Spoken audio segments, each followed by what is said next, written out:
Hello, welcome to this short YouTube stream on Adobe Audition noise reduction. We're coming up to summer in the UK. We are in a heat wave, and for that reason, by the way, it's a little echoey today because we're not actually in the studio. It is a little echoey, and I do apologise for that.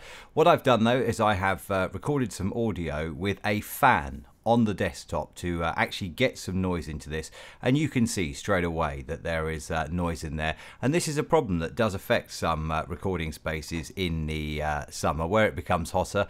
PC fans, Mac fans, they spin that little harder because the PCs are trying harder to cool themselves down, and you end up with noise in the background, which you can hear. If we listen to this, you can hear the noise in this section just very, very quietly there, but you can certainly see the noise in the spectral frequency down the bottom of the screen here. You can see the noise. What we could do is we could just highlight that noise by going to favorites, normalize to 0.1 dB, and that is the noise. That's the noise of the fan spinning in the background, and to be honest, that is going to be distracting. If you're listening to this, that is going to be distracting. It may not be to some, but it may be to others. And at the end here, we've recorded a little bit, which is just a mock voiceover. The best voiceover ever.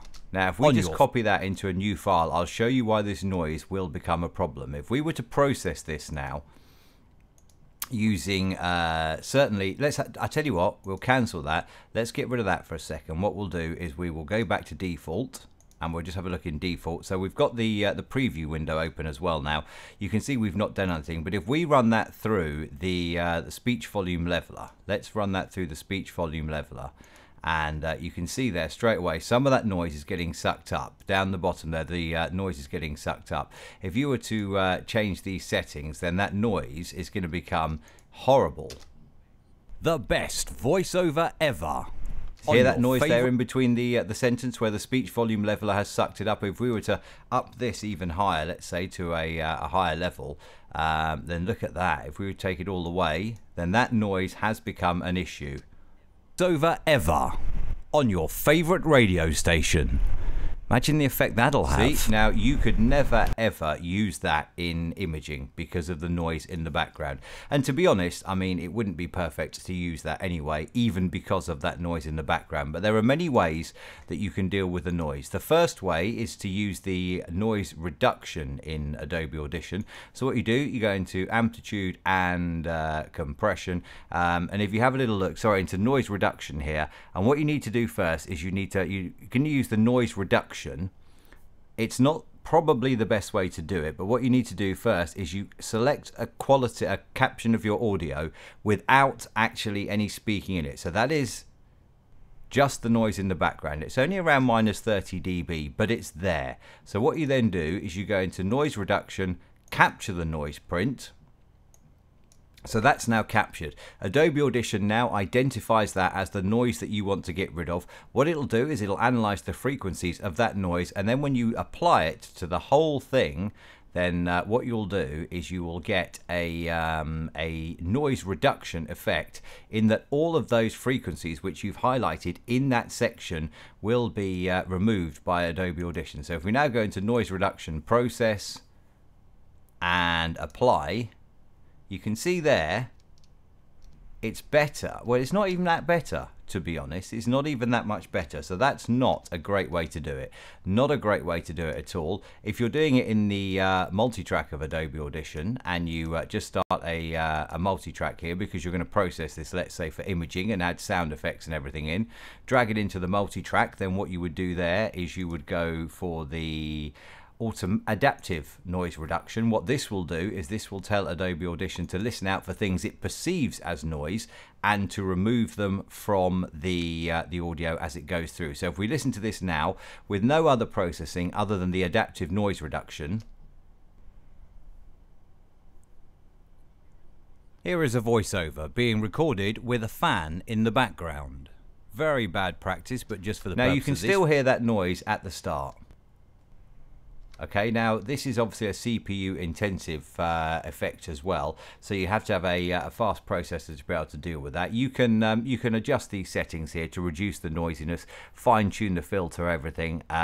Again, that noise is still going to get through. And what it's basically doing is it's guessing at the unwanted noise that you don't want. If you use the capture noise print and noise reduction, it analyzes the frequencies of what you're doing, and it will then say, well, okay, so those frequencies are perceived as noise, remove them from all of it. If you've recorded outdoors and you've got a lot of wind rumble perhaps on your microphone, then the audio to a degree is almost ruined anyway. So maybe using noise reduction that way might not be a disaster, because the audio is not brilliant anyway. And by removing those filters, you're saying, okay, by removing those frequencies, you're saying, okay, we've made the audio better. We've not made it great, but we've made it better. That's probably one way to do it.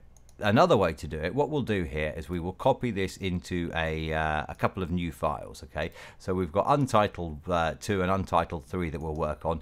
This is the original, and we will leave this here. What we can also do now, we'll leave the preview window open. If we go into the rack here, Dynamics, this was introduced in Adobe Audition CC 2018, then you have here an auto gate. This is a noise gate.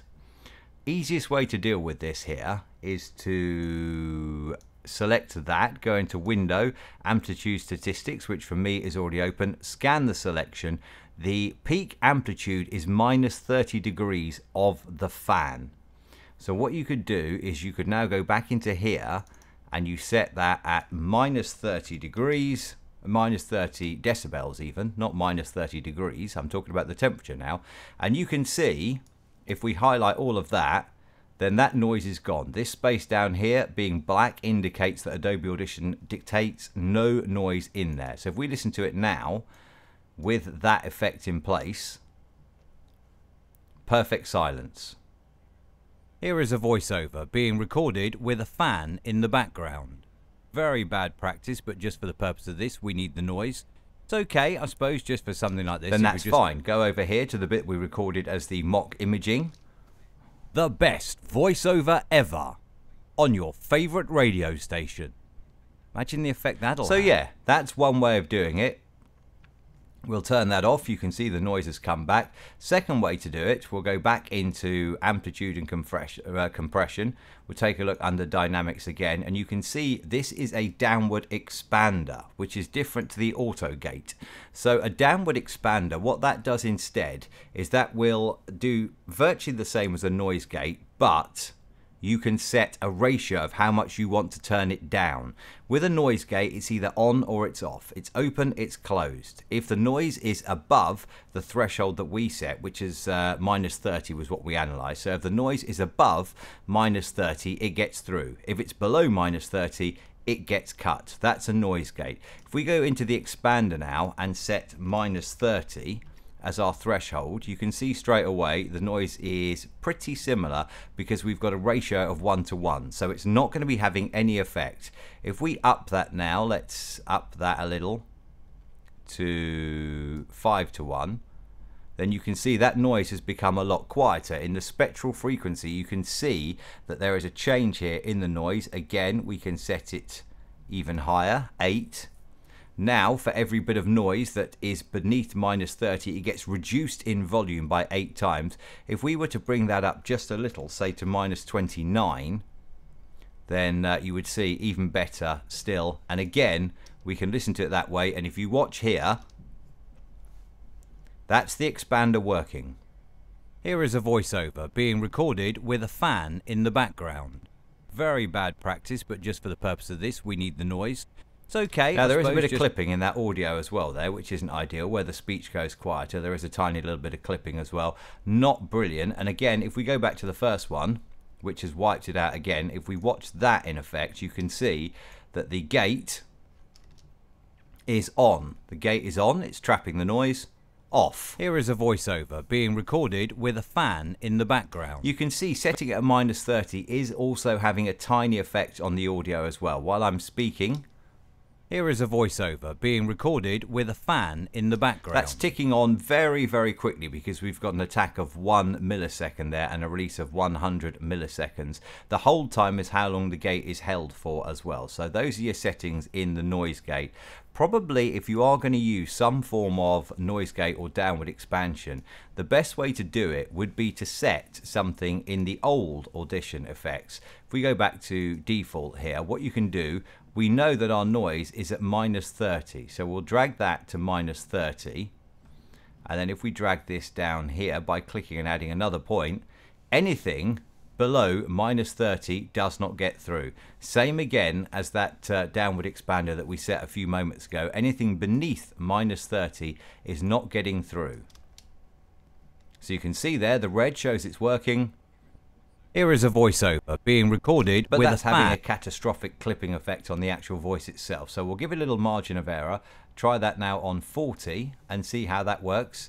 We've now given it a margin of 10 decibels. Between 40 and 30 it will reduce audio rather than totally and utterly close the audio out. Let's go back to the start of the recording. Listen again. So the noise gate is working. Here is a voiceover being recorded with a fan in the background. Now again, that is still having an effect on the audio. It's still clipping the audio. What you can do here is you can change these settings. You could make the attack time maybe a little less. So maybe make that 10. Perhaps let it release a little earlier as well by making that 50. Let's see if that now makes much of a difference to the quality of the audio. Here is a voiceover being recorded with a fan in the background. They're still clipping in that audio. So again, we may have to go back here and just give this a little more working room now. Drag it back to 50 decibels. And this is, I mean, this is how you set these things. It's not scientific. You can't just say set a noise gate and be done with it. You have to do it as per your recording. So again, you can see there is some minimal noise getting through now. Here is a voiceover being recorded with a fan in the background. Maybe if we just move this one back a little, this is where the gate will, where the expander will stop working. If we move that back just a little, let's see what we get now.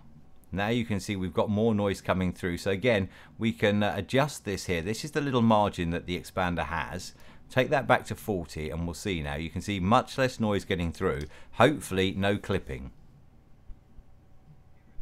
Here is a voiceover being recorded with a fan in the background. Still clipping. Very bad practice, but just for the purpose of this. Still clipping. So this is proving quite tricky to set because of that fan in the background.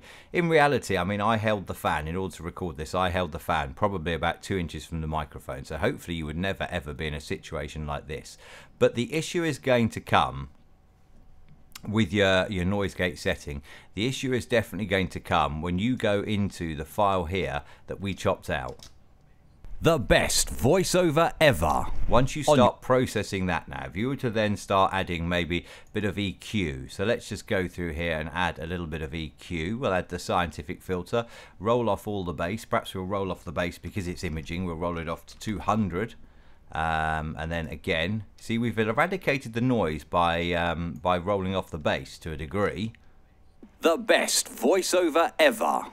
On your favorite radio station. But that noise is still there. So that noise is still there. You may then want to add perhaps a little bit of compression because it's a voiceover. You're going to add a little bit of compression to it. And again, you can now see you've sucked that noise straight back up.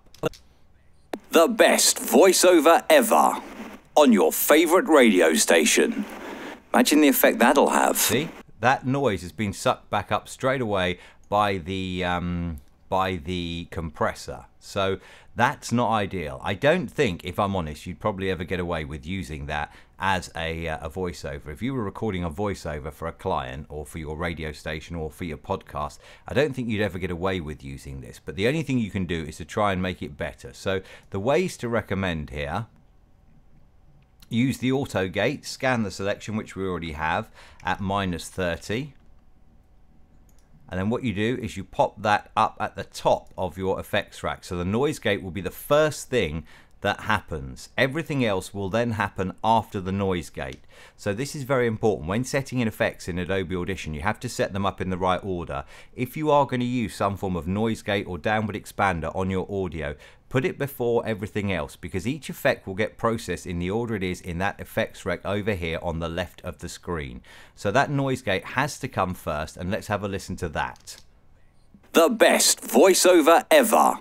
On your favorite radio station. Now, We'll get rid of this bit because this is not really relevant to the voiceover. So let's have a listen. The best voiceover ever on your favorite radio station. That you could almost get away with. So that you could almost get away with. Let's turn that off, and we'll add the other way of doing it now, just from that dynamics. So set this to -30, and let's set that to, let's say, 5:1. And we'll enable that and disable the gate. Now this way, noise has got through. Doing it this way, noise has got through using the expander. If we just move that up in the chain, you can see noise has still got through. So let's have a listen. The best voiceover ever. Now that there, totally and utterly undesirable. You would never ever get away with that. Now in reality, if you were making imaging, you would probably chop that anyway to make it tight. If you were making imaging, chop it so it just...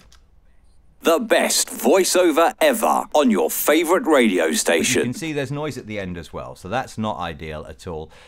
So let's turn that one off, and we'll try the other way.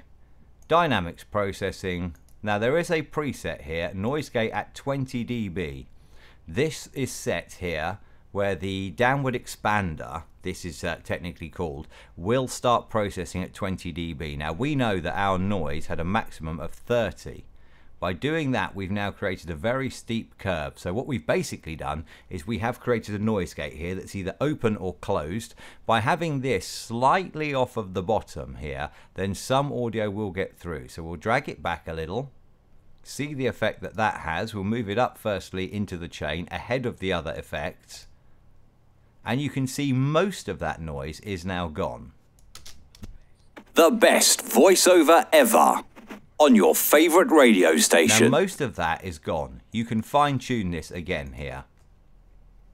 You can fine tune this by quite a quick attack time, because you want the vocals to stop, and then the attack time is how quick it comes into play. So you want the vocals to stop, and then straight away it hears noise, boom, affect the downward expander and try and cut out that noise as quick as possible. The release time is how quick it releases after. Now if you've got a lot of clipping, that may very well be because your release time is too slow. Release time here of 300 milliseconds is quite slow. So if you do get clipping, which we haven't got in this because it was recorded close mic and it was recorded quite loud, then that could be your point of contact here is -3 is 300. If we change that to 100, we'll see here it's not really had that much difference, if I'm honest.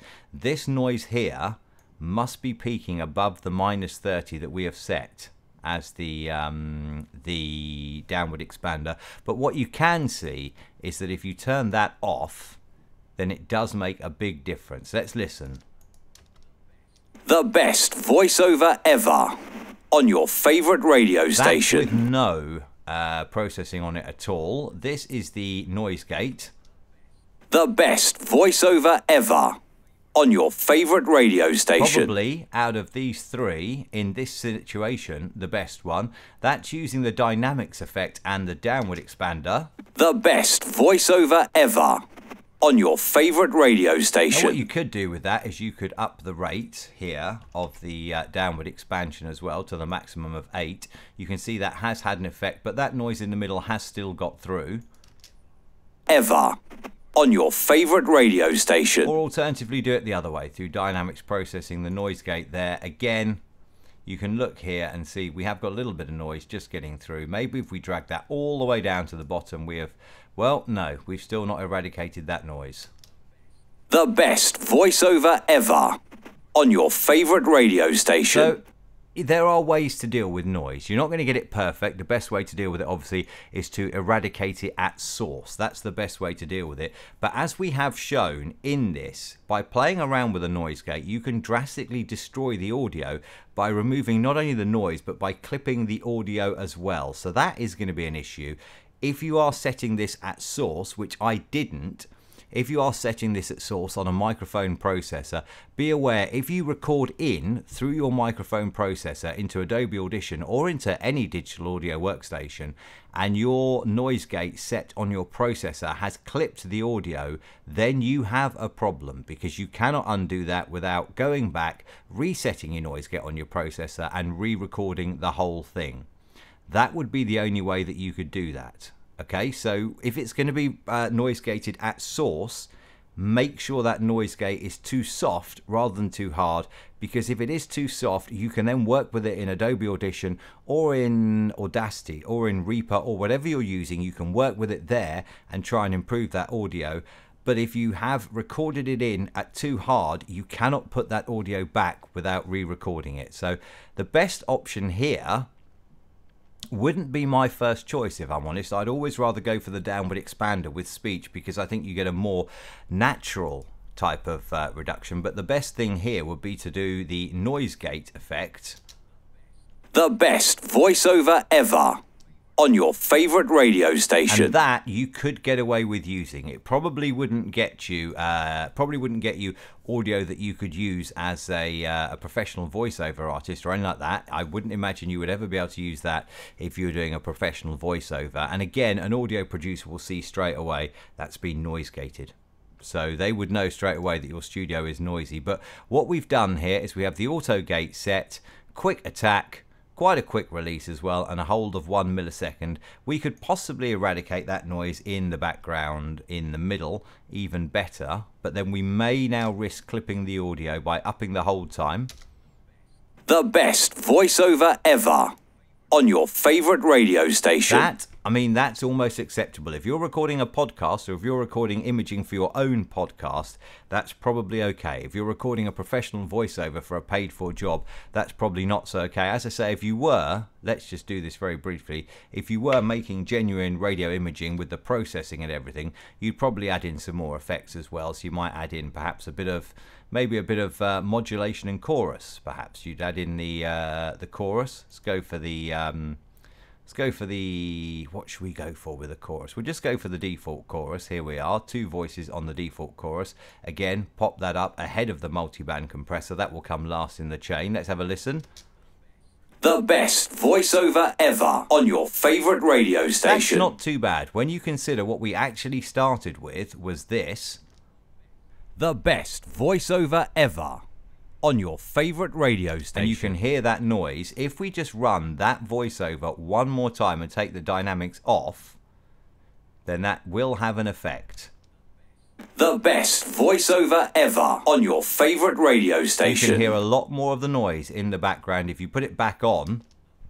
The best voiceover ever on your favorite radio station. So the ways you can reduce noise then, you can do it at source by capturing a noise print and using the noise reduction process. If you're doing it in the multi-track, you could enable adaptive noise reduction. It is a processor hungry effect, so please be aware you have to have a good processor, and it will slow down your processing and your rendering. You can also do it in the effects rack by using either the dynamics effect, which you can get under effects, amplitude and compression, dynamics. That will give you the option of the auto gate or the expander. There's also a compressor in there as well, and a limiter too. So you do have quite a lot of functionality in the effects rack. Or you can go into effects, amplitude and compression, dynamics processor. If you're not sure of how to set one, use one of these as a starting guide. Noise gate at 20 dB, and then you can just mess around with that until you get where you want to go, and hopefully you will be able to eradicate your noise to a level that's acceptable to you. Remember, as I say, if it is paid voiceover work that you are doing,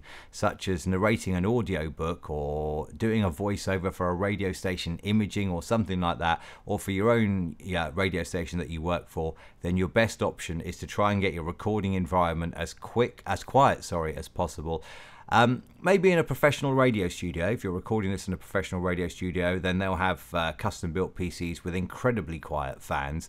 Maybe the PC's not even actually in the studio with you. Perhaps it's just you, your mixing desk and your screens in the studio.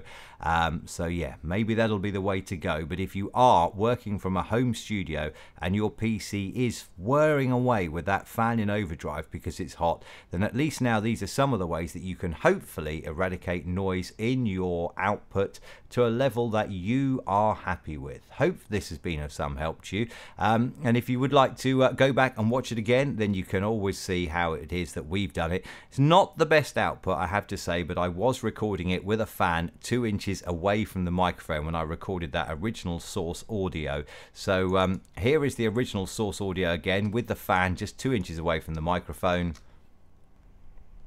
with the noise in the background. Here is a voiceover being recorded with a fan in the background. There you can hear that fan in the background there. If we just add a little bit of, let's say, add a little bit of compression to that, watch the preview window. Oh, look at that noise now. No way could you get away with that. Here is a voiceover being recorded with a fan in the background. Very bad. And then if you look at what we've actually produced out of that, it's not ever going to be broadcast standard with that amount of noise recorded into the audio, but we've recorded something that's probably acceptable if you are, you know, if you're recording for a friend, perhaps recording for a friend's podcast or something, you know, it's probably acceptable. The best voiceover ever on your favourite radio Hope that's been station. of some help to you, and enjoy the rest of your day.